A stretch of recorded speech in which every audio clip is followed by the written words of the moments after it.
Hello बच्चों। तो चलिए आज हम लोग पढ़ने के लिए जा रहे हैं प्रतिरोधों का संयोजन। तो प्रतिरोधों का संयोजन करने की क्या आवश्यकता हो गई, ऐसा हम क्यों हम करेंगे प्रतिरोध का संयोजन। तो बच्चों, जैसा कि विद्युत परिपथ जब हम लोग बनाते हैं तो उस विद्युत परिपथ में कभी कभी हमें क्या होता है, विद्युत परिपथ में प्रतिरोध कम करने के लिए या ज़्यादा करने के लिए कुछ काम करना पड़ता है। ठीक है, प्रतिरोध कभी कभी हमें कम करना पड़ता है, कभी कभी ज़्यादा करना पड़ता है। तो उसके लिए हम क्या करते हैं, प्रतिरोध का संयोजन करते हैं। जैसे मान करके चलिए ये आपका कितना है 2 है और ये भी आपका कितना है 2 है, और इसका यूनिट आपको मालूम है ओम होता है, तो ओम लिखेंगे 2 ओम और 2 ओम। अब आपको किसी विद्युत परिपथ में क्या करना पड़ेगा, किसी विद्युत परिपथ में आपको चाहिए अब 4 ओम।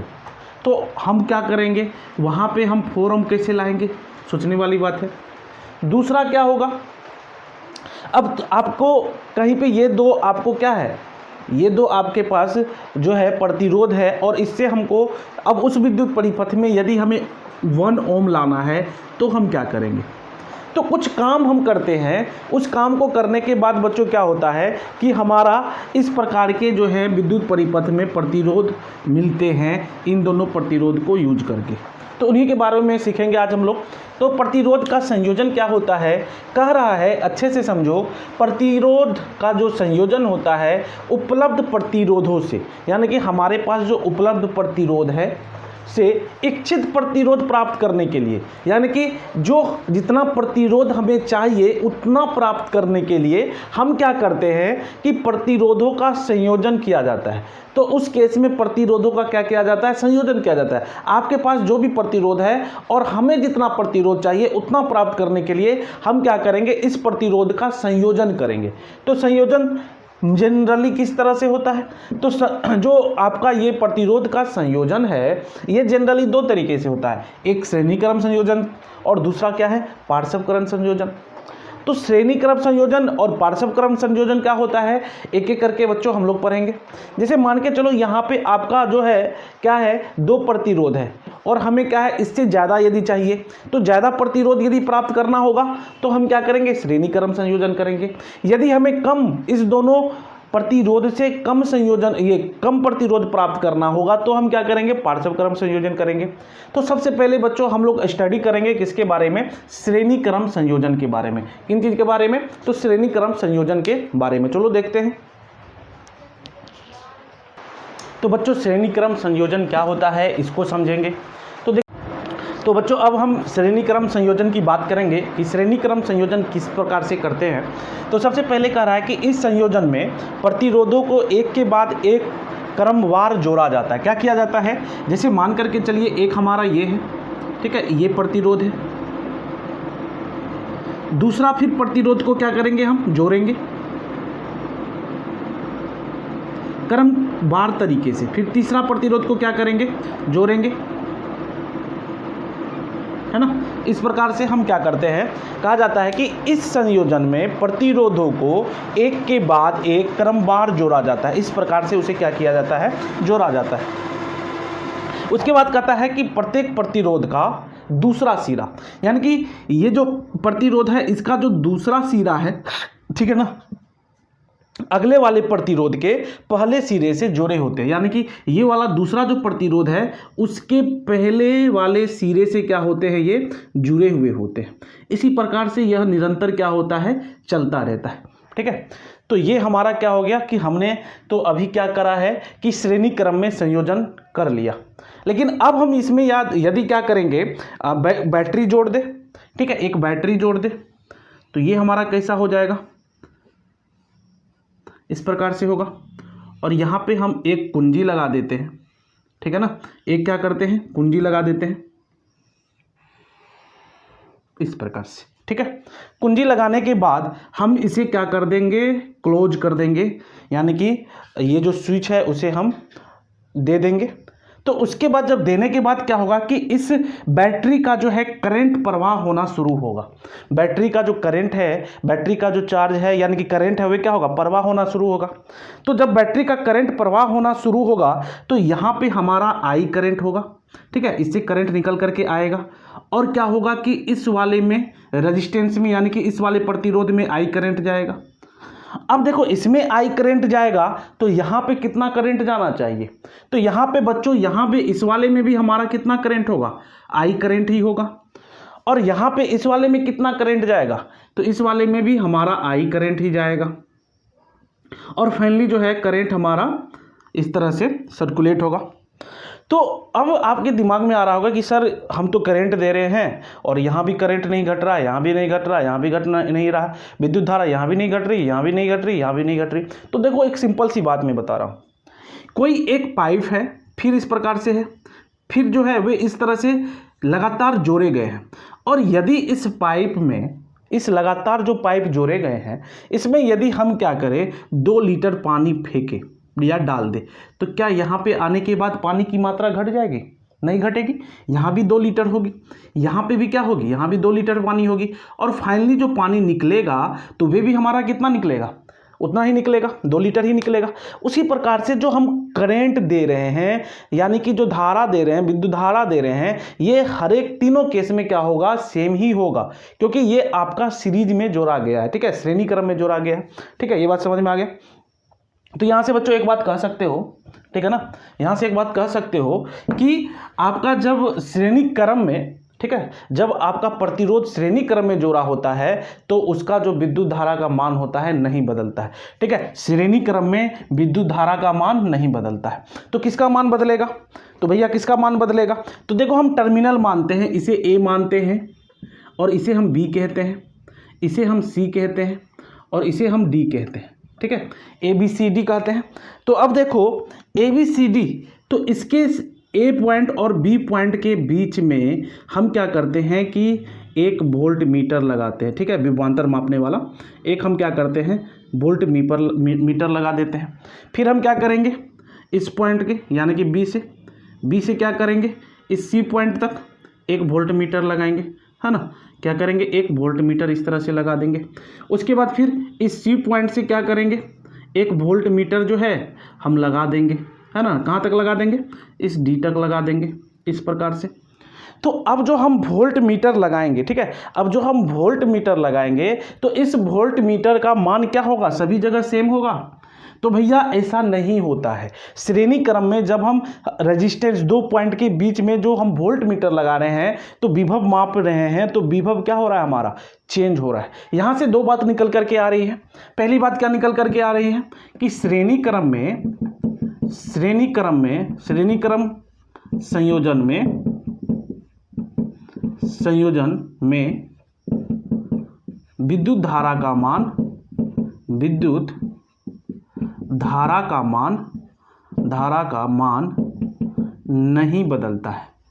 नहीं बदलता है। और दूसरी बात क्या निकल करके आ रही है, हमने क्या बोला आपको कि विद्युत धारा का जो मान है वे नहीं बदलता है, यानी कि जो आई है वे उसका मान नहीं बदलता है। तो किसका मान बदलता है, तो इसमें भी यानी कि वोल्टेज, ठीक है, वोल्टेज बदलता है। क्या बदलता है, इसमें वोल्टेज बदलता है। ये बात आपको याद रखनी है ना, ये बात आपको क्या करनी है, याद रखनी है। तो हम कह सकते हैं कि सिर्फ वोल्टेज ही जो है इसमें बदल सकता है ना बच्चों। तो कहने का मतलब ये है कि जब हम बिंदु बदलेंगे, ठीक है, जब हम बिंदु बदलते हैं तो बिंदु बदलते हैं, याद रखना, एक सम लॉजिक बता रहा हूं, बिंदु बदलते हैं तो विभवांतर बदलता है। जब बिंदु बदलते हैं तो विभवांतर बदलता है, याद रखना इस चीज को। बिंदु बदलने के बाद क्या होता है, हमारा विभवांतर बदलता है ना। बिंदु बदलने से क्या होता है, विभवांतर बदलता है। ठीक है, तो चलो, ठीक है। और दूसरी बात, जब हम रास्ता बदल दें, ठीक है, रास्ता बदलने से क्या होता है, धारा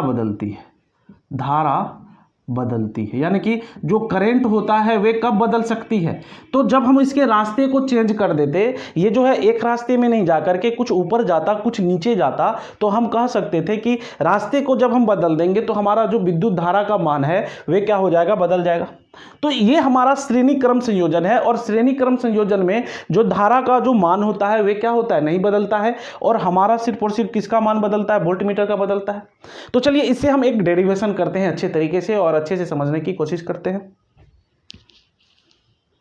अब बच्चों एक चीज समझो कि ये तो सर्किट हमारा कोई है, तो हम इस प्रकार से तीन तीन उसमें तो नहीं लगा सकते हैं ना रेजिस्टेंस। तो इसके लिए हमें क्या करना पड़ता है, इसके तुल्य एक सर्किट और बनाएंगे। ठीक है, इसके तुल्य एक हम सर्किट और बनाएंगे और वहां पे हम प्रतिरोध का मान निकालेंगे। और कैसे निकालते हैं इसको देखो। तो सबसे पहले हम क्या निकालेंगे, तुल्य। इसका जो है हम तुल्य फिगर करते हैं, इसको हम तुल्य करते हैं, यानी कि इसके समतुल्य। ठीक है, इसके बराबर वाला एक हम परिपथ लेंगे जिसको हम कहेंगे तुल्य परिपथ। क्या कहेंगे, तुल्य परिपथ। तो तुल्य परिपथ जब हम बनाएंगे तो इस रेजिस्टेंस और इस रेजिस्टेंस तीनों को हम क्या कर देंगे, एक कर देंगे। तो देखो किस प्रकार से हमारा बनेगा। तो जब हम सभी रेजिस्टेंस को एक करेंगे इस तरह से, ठीक है, और हमारा क्या हो जाएगा बच्चों, यहां पे जो बैटरी था वे तो बैटरी होगा ही ना इस तरीके से, और बच्चों एक स्विच भी था उसको भी लगा दो इस तरह से। ठीक है, ये हम तो कर देंगे। अब देखो यहाँ पे ये जो पार्ट है ये हमारा क्या हो गया, हमने सभी को शॉर्ट करा तो हमारा जो पॉइंट है ये भी क्या हो गया, शॉर्ट हो गया। एक ए पॉइंट हो जाएगा और एक डी पॉइंट हो जाएगा, बाकी सारा पॉइंट क्या हो गया, गायब हो गया। अब हमने बताया था कि दो पॉइंट के बीच, दो बिंदु के बीच हमारा विभवांतर मिलता है। तो अब इसमें कितने बिंदु हैं, दो बिंदु हैं, तो कितने विभवांतर मिलेंगे, एक विभवांतर मिलेंगे। ठीक है, तो यहां से लेकर के यहां तक हमारे एक विभवांतर हो जाएंगे। क्या हो जाएंगे, एक विभवांतर हो जाएंगे। क्लियर है ना, ये वाला हो गया। तो अब देखो इसको हम क्या कहेंगे, आर तुल्य कहेंगे। ठीक है, इसको क्या कहेंगे, आर तुल्य कहेंगे। तो ये बात हमने कर ली यहाँ तक। इसके समतुल्य यानी कि इसके तुल्य हमने एक परिपथ बनाया, और इस परिपथ से हमें जो इस पूरे परिपथ में यानी कि जो परिपथ हमारा था उस परिपथ में जो हमारा प्रतिरोध लगेगा वे कितने का लगेगा, इसकी हम गणना करेंगे, इसकी हम चर्चा करेंगे। तो देखो बच्चों यहाँ पे आर तुल्य कह रहा है, क्या कह रहा है, आर तुल्य कह रहा है। तो क्या होगा, ध्यान देना। तो यहाँ पे क्या हो जाएगा, हम इक्वेशन बनाएंगे। क्या करेंगे, हम इक्वेशन बनाएंगे प्रथम प्रतिरोध के लिए ओम के नियम से। ठीक है, ओम के नियम से, ओम के नियम से हम जानते हैं, ओम के नियम से बच्चों क्या जानते हो तुम, सो बताओ।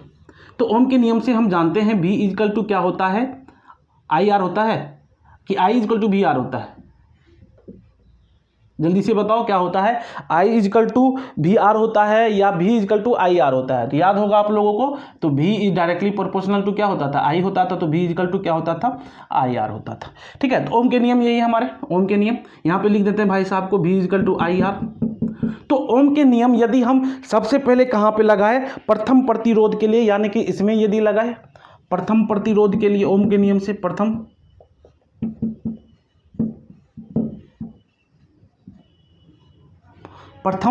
प्रतिरोध। ठीक है, प्रथम प्रतिरोध के लिए क्या हो जाएगा, तो प्रथम प्रतिरोध के लिए बात करते हैं। देखो प्रथम प्रतिरोध में हमारा क्या हो जाएगा, V1 इजिकल टू, धारा हमारी क्या रहेगी, धारा तो वही रहेगी, धारा तो हमारी वही रहेगी, चेंज नहीं होगी। I और हमारा परिपथ का मान हो सकता है अलग अलग हो, तो हम क्या लिखेंगे, IR1, इसे इक्वेशन 1 मान लो। ठीक है, V1 इजिकल टू हम क्या लिखेंगे, IR1। द्वितीय परिपथ के लिए, ठीक है, द्वितीय प्रतिरोध के लिए, तो द्वितीय प्रतिरोध के लिए क्या लिखेंगे, तो द्वितीय प्रतिरोध के लिए, तो द्वितीय प्रतिरोध के लिए क्या हो जाएगा हमारा ये, तो द्वितीय प्रतिरोध के लिए लिखेंगे V2 इजिकल टू IR2। ठीक है, ये हमारा द्वितीय प्रतिरोध हो गया। अब हम बात करते हैं तृतीय प्रतिरोध के लिए। तो तृतीय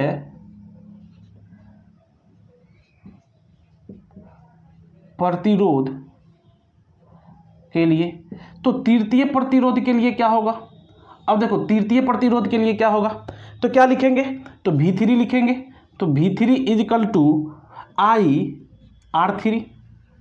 ठीक है, V3 इजिकल टू क्या होगा हमारा, V3 इजिकल टू IR3। ठीक है, ये हमारा कौन सा इक्वेशन हो जाएगा, तो पहला हो गया, दूसरा हो गया, और उसको हम क्या कहेंगे, तीसरा कहेंगे।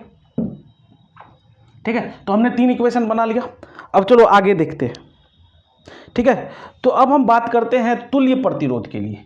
तो तुल्य प्रतिरोध के लिए क्या होगा, तुल्य प्रतिरोध के लिए क्या होगा, देखो यहाँ पे आसान सा है। तो यहाँ पे हमारा भी है इजिकल टू क्या है, हमारा आर तुल्य है, और करंट तो वही रहेगा, तो आर तुल्य लिखेंगे। क्या लिखेंगे, आर तुल्य लिखेंगे। भी इजिकल टू हम क्या लिखेंगे, भी इजिकल टू लिखेंगे आई इंटू आर तुल्य। ठीक है, ये इक्वेशन नंबर हमारा कितना हो गया, 4 हो गया। क्लियर है, हमने पहला लिखा, दूसरा लिखा, तीसरा लिखा, हमने चौथा लिखा। अब हमारा ये आर तुल्य क्या होगा, ये हमारा भी क्या होगा, इसको जानते हैं। ठीक है, तो परिपथ से हम बात करते हैं, इस परिपथ से बात करते हैं, परिपथ से। ठीक है, पहले परिपथ से, तो भी बराबर हमारा भी और भी, यानी कि V1 यहाँ पे आप लिख देना V1 V2 V3। ठीक है, इसको लिख देना आप V1 V2 V3, ये चीज़ आपका यहाँ लिखना V1, ये V2 और ये V3। तो टोटल जो V होगा ये क्या हो जाएगा, V1 plus V2 plus V3। अब उसके बाद आर्य तुल्य, तो आर्य तुल्य तो हमें निकालना है, आर्य तुल्य हमें क्या करना है, निकालना है। ठीक है, तो चलिए समीकरण 1 2 3 4 से देखते हैं, समीकरण 1 2 3 4 से देखते हैं। तो समीकरण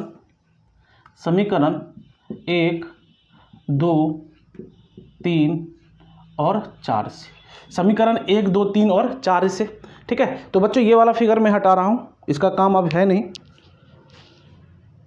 ठीक है बच्चों, तो अब हम समीकरण 1 2 3 4 की बात करेंगे। तो देखो समीकरण 1 2 3 4 से पहले हम तुल्य प्रतिरोध बराबर क्या लिखेंगे, V equal to I R तुल्य। ठीक है, आई आर तुल्य।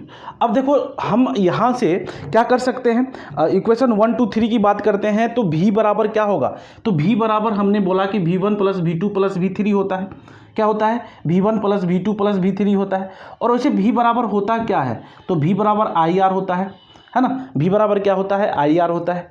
अब आई आर तुल्य, तो आई और आर तुल्य कहने का मतलब, अब सभी इक्वेशन को लिखो। देखो आर तुल्य मतलब कि सभी को हम जोड़ करके लिखेंगे ना, सभी को हम क्या करेंगे, जोड़ के लिखेंगे। तो भी आर बराबर हमारा क्या हो जाएगा, भी बराबर आई आर तुल्य, तो आई आर इस भी की जगह पे रखेंगे, और आई इंटू आर तुल्य। तो आर तुल्य क्या है, ये आर तुल्य हमारा है, हमने R1 plus R2 plus R3 को तो जोड़ के ही बनाया था ना, इस R2 की जगह पे R1 plus R2 plus R3 लिख सकते हैं। क्यों लिख सकते हैं, क्योंकि हमने तो इसी को जोड़ करके बनाया था। आर तुल्य जो है हमने इसी सभी रेजिस्टेंस को जोड़ के बनाया था, या सेकेंड भाषा में चलिए इसी तरह रहने दीजिए। अब देखिए यहाँ से क्या होगा कि आई से आई हमारा कैंसिल आउट हो जाएगा, तो आर बराबर क्या होगा, R1 plus R2 plus R3 हो जाएगा। ठीक है, तो आर बराबर हमारा क्या हो जाएगा, R1 plus R2 plus R3। एक मिनट मैं फिर से थोड़ा सा दोहरा रहा हूँ, थोड़ा सा मिस्टेक हो गया था। ठीक है, देखो V equal to V1 V2 plus V3 होता है ना। तो अब हम क्या करेंगे, अब इस सभी को इक्वेशन 4 में रखें, तो इक्वेशन यानी कि इसमें यदि हम रखेंगे तो V बराबर क्या होता है, V1 plus V2 plus V3 equal to I R तुल्य, ये होता है ना आई आर तुल्य। अब देखो यहाँ से V1 plus V2 plus V3 हमारा हो रहा है ना, V1 plus V2 plus V3।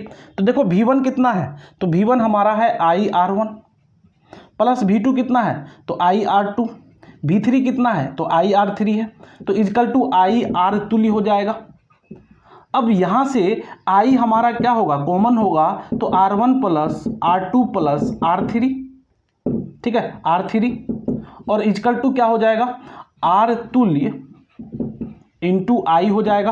अब देखो आई से आई हमारा कैंसिल हो जाएगा ना, आई से आई क्या हो जाएगा, कैंसिल हो जाएगा। हमने V1 के जगह पे जो हमने इक्वेशन को निकाला था, इक्वेशन में निकाला था V1 आई R1, और ये V1 plus V2 plus V3 क्या होता है, ये V होता है। ठीक है, V बराबर V1 plus V2 plus V3, और इसी में हमने क्या करा है, मान रखा है।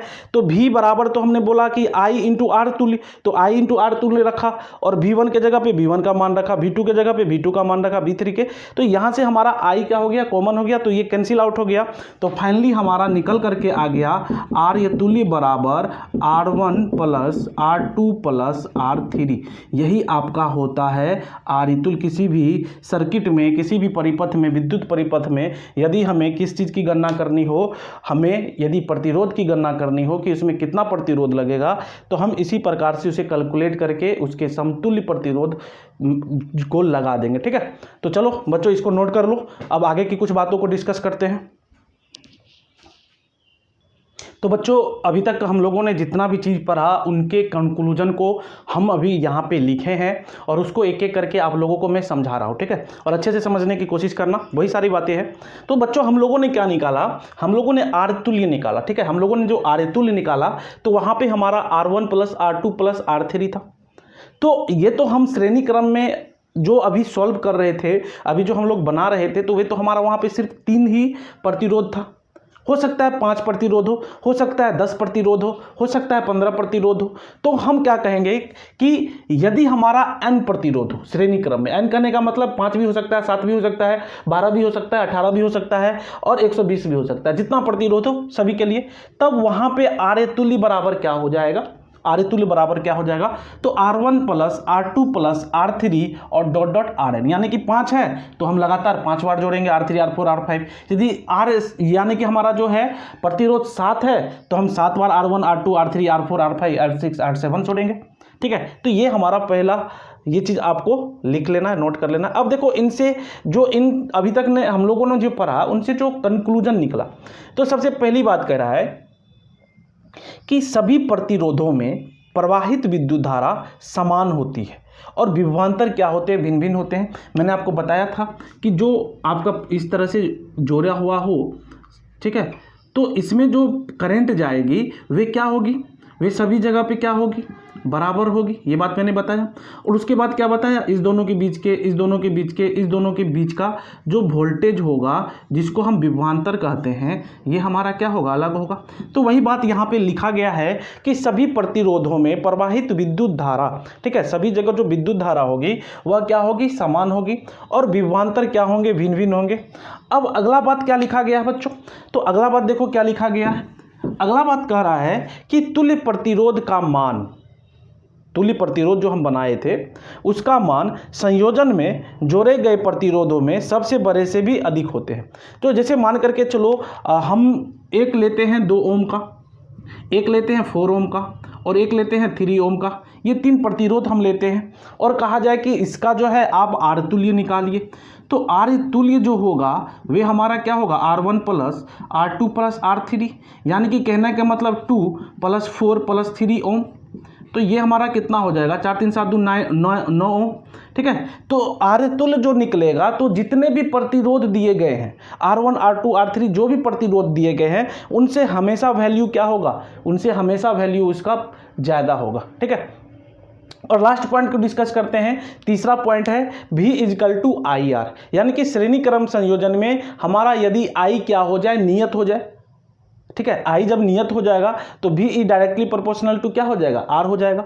I नियत हो जाए मतलब कि करंट का मान ना बदले तो क्या होता है कि V directly proportional to R, यानी कि V1 V2 और V3 का जो रेशियो होगा वे R1 R2 और R3 के बराबर होगा। ठीक है, तो यहाँ से बच्चों आपका श्रेणी क्रम संयोजन कंप्लीट होता है, प्रतिरोधों का श्रेणी क्रम संयोजन कंप्लीट हो गया है। अगले वीडियो लेक्चर में हम लोग जो है समांतर क्रम संयोजन के बारे में पढ़ेंगे। तो तब तक के लिए यदि आपको ये वीडियो लेक्चर अच्छा लगा है तो चैनल को सब्सक्राइब, लाइक और शेयर करना नहीं भूले। ठीक है, तो अगले क्लास में फिर से मिलते हैं। Good bye.